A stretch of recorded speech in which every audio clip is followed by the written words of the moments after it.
Hi everyone, Marcia here from ZC Creations, and I'm just coming on a little bit today to share a few moments of a little project that I'm doing to send to our lovely Lynn, who is Lynnyvonnestwo on YouTube, Lynnyvonnestwo.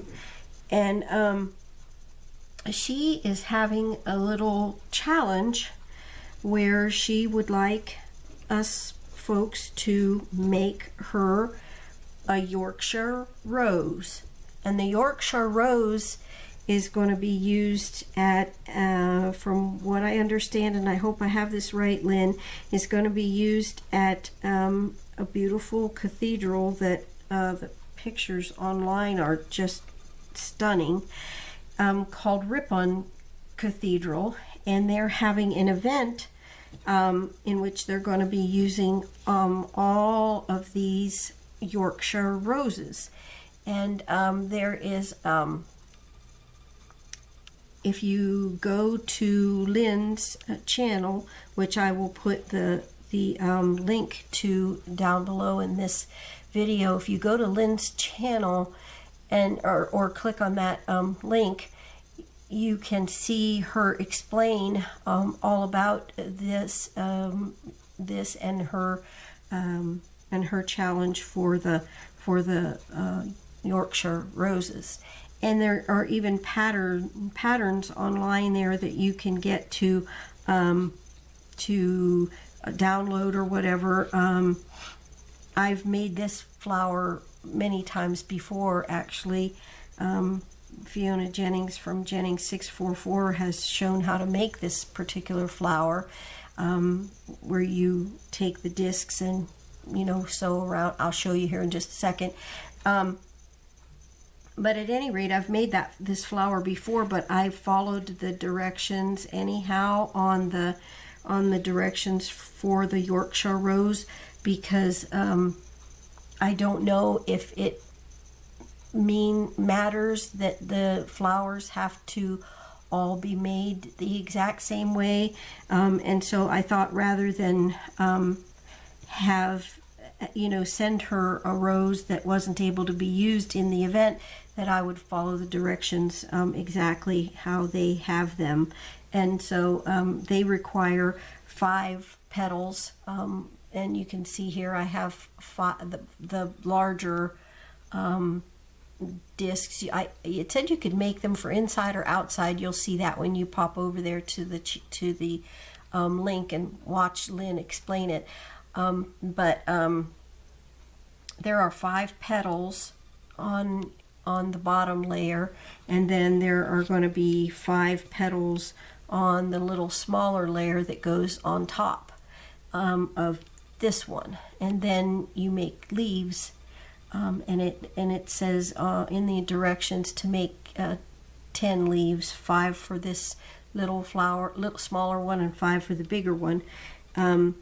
So that's what I'm doing, just to make sure that I'm doing it correctly.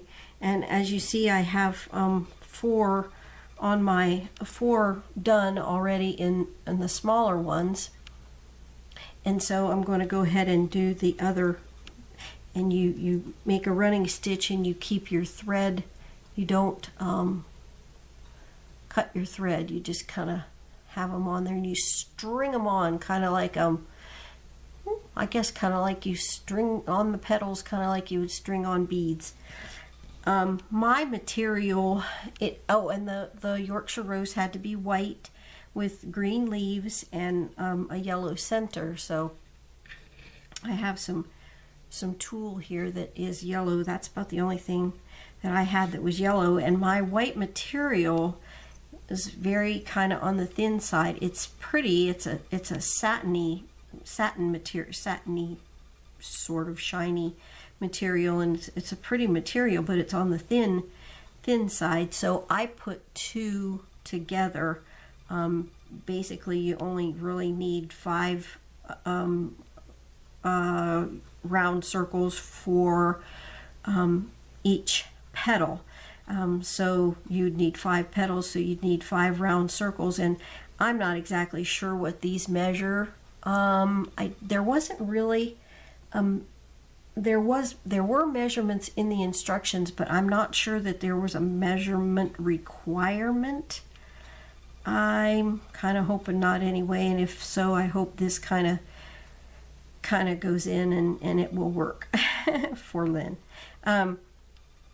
Anyway, so I'm just putting, what I was getting at is my material was thin, so I just put 2 together. But what you do is you fold your disc, your circle, in half like this, and then you have a raw edge all around here.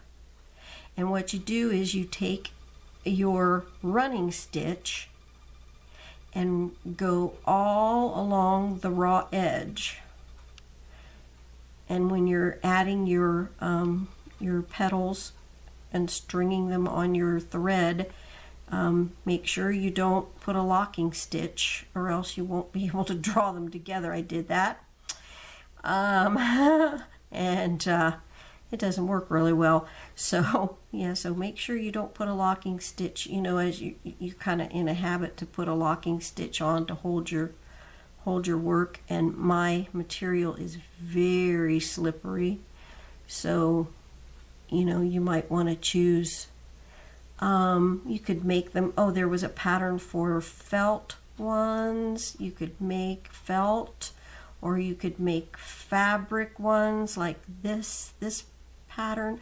There was one, a knitting one, which I can't knit or crochet either or. I can't do.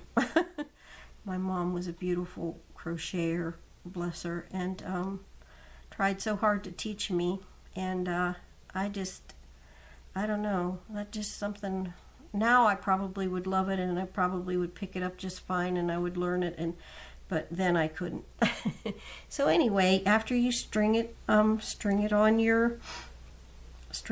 with the rest of your petals, since I have all 5 of them done, then what you do is bring them together, you know, to make a full circle. Can you see that? I think so. And then just tack them so that they stay in your circular shape. Draw it up tight.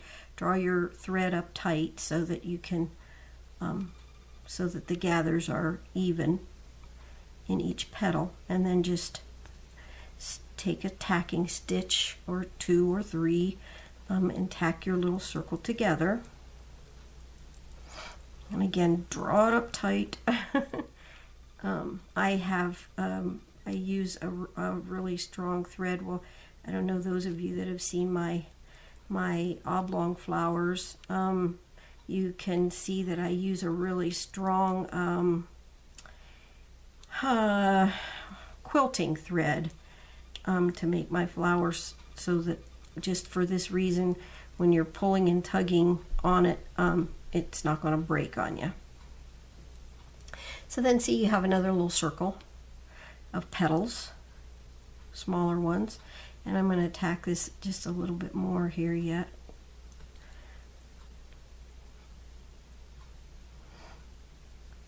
I wanted to also thank everyone who has contacted me and is participating in my little 100 subby appreciation giveaway. I'm just so tickled to see everybody that is joining in, and I'm just really happy about that. So okay, so let's see, I think I've got enough little tacking stitches there to hold it. So I'm going to go ahead and, well, I'm just going to put one more here. Better be safe than sorry, right? There we go. And let me just snip this off. Now when you put this flower together, it's going to be like so, and you just offset the petals. You make them so they're like alternate of the one underneath. I don't know if I'm saying that correctly, but I think you know what I mean. You want to make sure that your petals are not like right on top of the one underneath, but you offset it a tad so that these fit in between the other ones. And but this pattern or this flower requires leaves, so I had some green material that is also kind of thin. Can you see that? It's pretty thin. And it has like a flocking on one side, almost like a fuzzy, and it's really about the only green that I had. So I don't know if I'm going to have to double this one also, but I'm going to put a knot in my thread again and see what we come up with. And then I'll show you quickly how to make the leaf, and then I'll just fast forward or just pause it and until I get all 10 of the leaves made, because you don't want to sit here and watch me make all 10 of these leaves. So I think I know how to pause my camera. I don't know. Maybe I'll just stop it all together and start it again. But anyway, I'm going to fold this like it tells you to do. You need a square, and it says about a 3-inch square. I'm not sure if mine is 3 inches, or I think it's approximately. Yeah, it's just a hair over 3 inches. I'm not a terrible measurer. I don't measure things very well. I don't measure when I'm cooking either, which is I don't cook much, so that's a good thing. But anyway, you fold this like that. Okay, let me do that one more time. You've got your little square, and you just fold it in half, corner, make a triangle like so. And then you do it again and bring your two ends of your triangle together so that you have a raw edge all along the bottom here. Can you see that? I think you can. And then you just do your running stitch, and this time you can take a tacking stitch on the end of this one. On the very beginning one, you can take a tacking stitch so that it holds nicely for you. And then just do a running stitch all along here. And I don't think I'm going to need to double this. The leaves are, I think they're going to be okay. Once I have this on here and I have it gathered up, I'm going to take a look and see if I think I really need to double the fabric, and if so, then I'll just start over and make them double. But so that's how your leaf is going to look.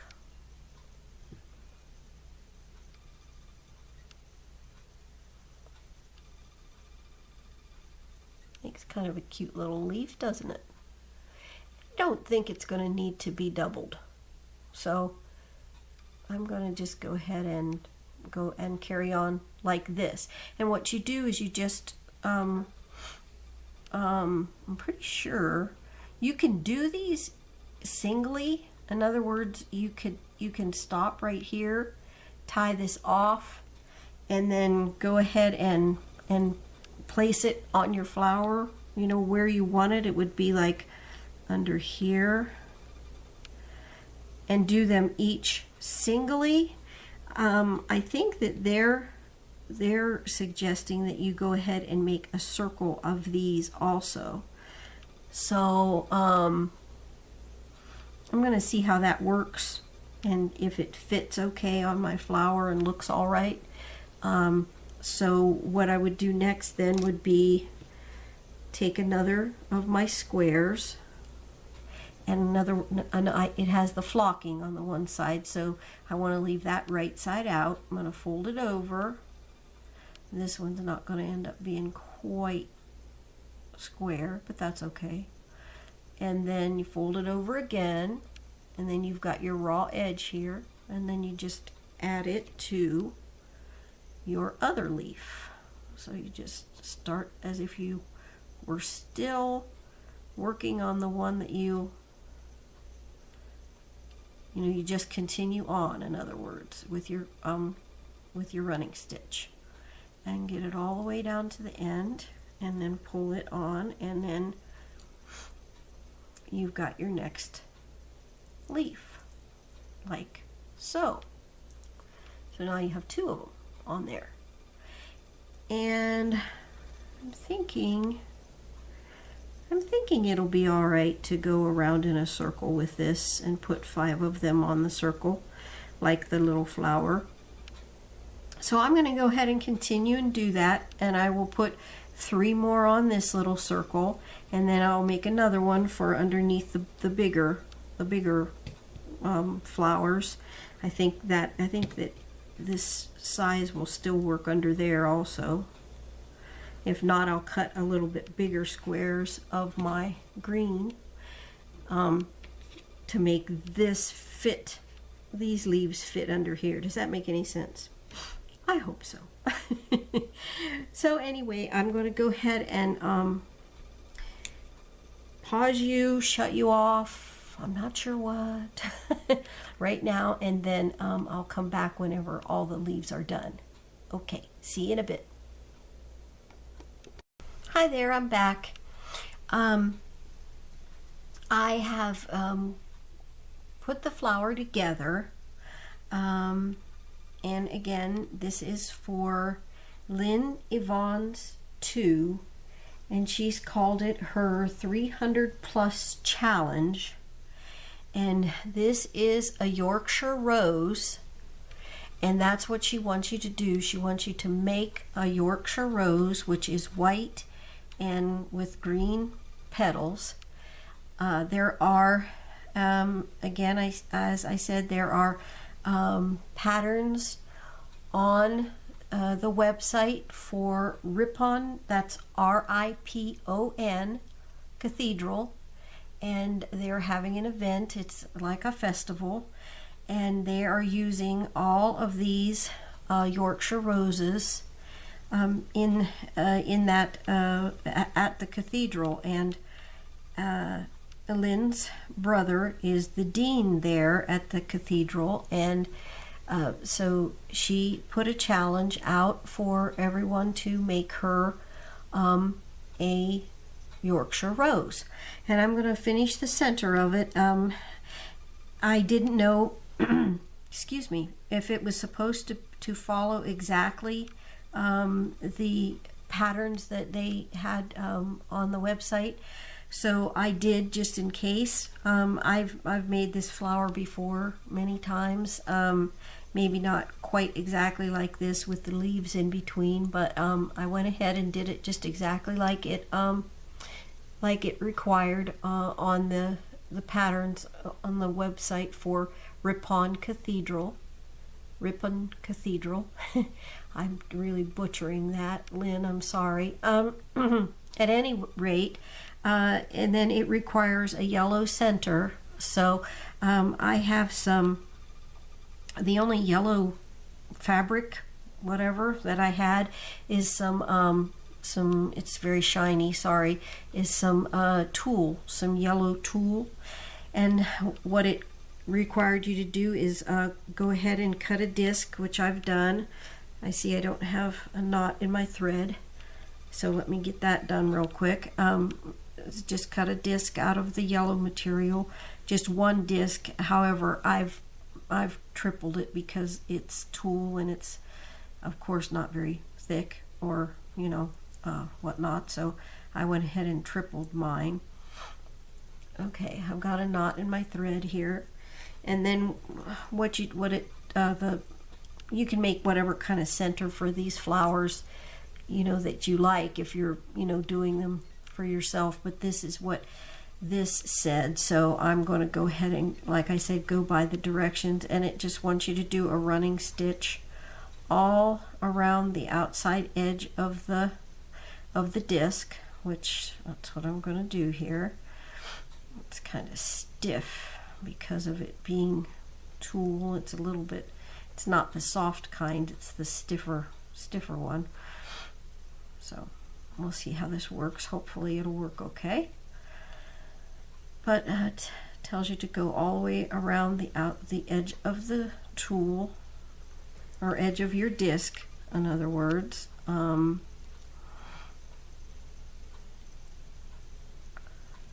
Your inside material or fabric or whatever can be anything that you would like it to be.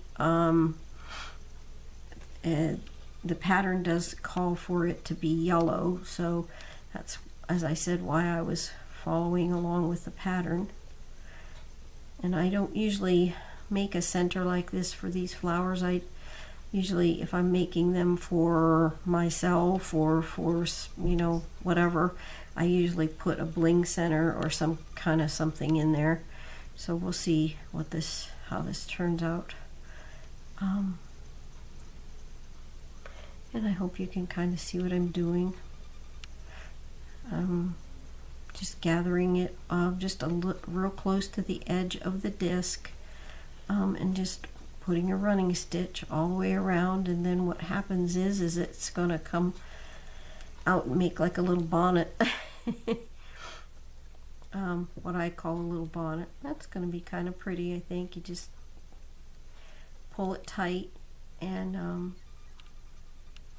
that's going to end up being the center of my rose, like so. So let me just tie this off back here. I'm going to pull it tight again, so I have a lot of gathers in my little bud here that's going to be the center.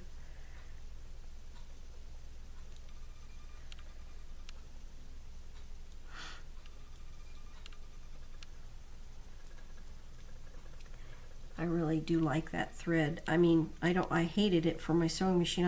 I bought it for my sewing machine accidentally years ago, and never used it because it was not for sewing machine. Basically, it's quilting thread. So I could never figure that out myself. I mean, I don't know what was, I just never really paid attention, I guess, to why I didn't like it. But then I started making flowers when I started watching YouTube years ago, and started watching Fiona Jennings 644, and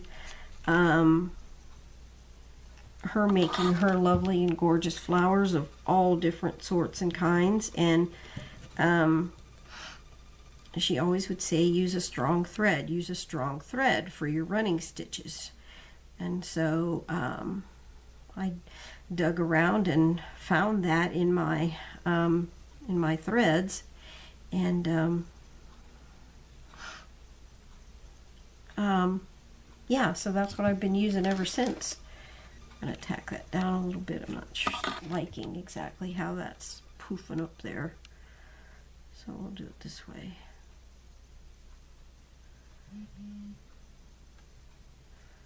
Sorry, my phone.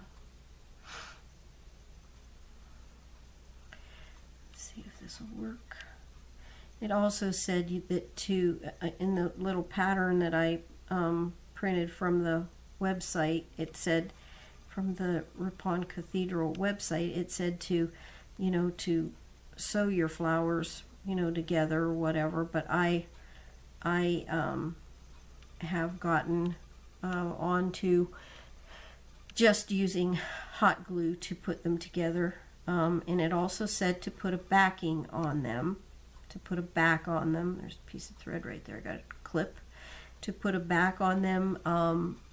It said card, but I think I'm going to put a little piece of fabric on there, and then it said to attach a safety pin to it. So there's my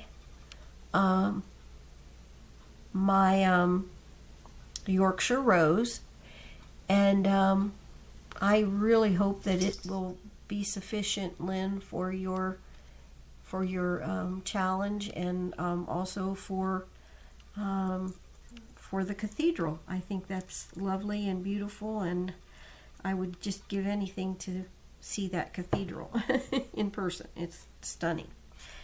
So I don't know I think I would be, no, being me, I would probably put a bling in the center here, but I think I'm not going to do that.